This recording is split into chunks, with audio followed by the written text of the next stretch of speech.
வணக்கம், நான் உங்கள் சரவணங்க, கோயம்புத்தூர்காரன். இன்றைக்கி என்னென்னு பார்த்தீங்கன்னா மீன் குழம்பு தான் பண்ண போகிறோம். அதுக்காக வந்து பார்த்தீங்கன்னா அயில மீன் வாங்கிட்டு வந்திருக்கேன். அயில மீன் 1/2 கிலோ வாங்கிட்டு வந்திருக்கிறேங்க. ஒரு சிம்பிளாக ஒரு 10 நிமிஷத்தில் எப்படி வந்து பார்த்தீங்கன்னா மீன் குழம்பு வைக்கிறதுங்கிறத பார்க்க போகிறோம். இது வந்து பார்த்தீங்கன்னா பேச்சுலர் கூட ரொம்ப ஈஸியாக செய்யலாம்.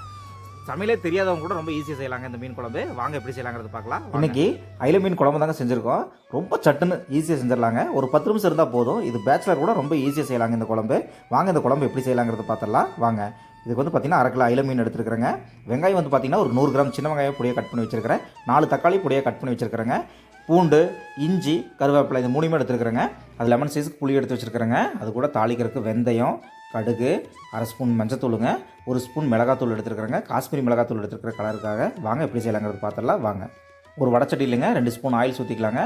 ஆயில் சேர்த்திட்டு கடுகு, வெந்தயம் எல்லாத்தையும் போட்டு சின்ன வெங்காயம் போட்டுங்க. அது கூட இஞ்சி, பூண்டு, அப்புறம் வந்து பார்த்திங்கன்னா கருவேப்பிலை இது எல்லாத்தையும் போட்டு நல்லா கலர் மாறுற அளவுக்கு வந்து பார்த்திங்கன்னா இது வந்து வதக்கிக்கலாங்க. வெங்காயம் நல்லா வதக்கின உடனே நம்ம எடுத்து வச்சுருக்கோம் பார்த்தீங்கன்னா 4 தக்காளி, இந்த 4 தக்காளி சேர்த்திக்கலாங்க. கொஞ்சமாக உப்பு சேர்த்திங்கன்னா தக்காளி சீக்கிரம் நல்லா கரைஞ்சி வந்துடுங்க. அதுக்கப்புறம் நம்ம எடுத்து வச்சுருந்த புளித்தண்ணி சேர்த்திக்காங்க. அப்புறம் மஞ்சத்தூள், மிளகாத்தூள் எல்லாத்தையும் போட்டு கொஞ்சமாக தண்ணி சேர்த்திங்க. இது வந்து பார்த்திங்கன்னா நல்லா கொதிக்க விடணுங்க. இந்த மசாலா வந்து பார்த்திங்கன்னா நல்லா வந்து கொதித்து நல்லா கெட்டியாக வருங்க. பாருங்கள், இந்த மாதிரி குழம்பு வந்து பார்த்திங்கன்னா நல்லா கெட்டியாகுங்க. அப்போ வந்து பார்த்திங்கன்னா தேவையான அளவு உப்பு சேர்த்திடுங்க.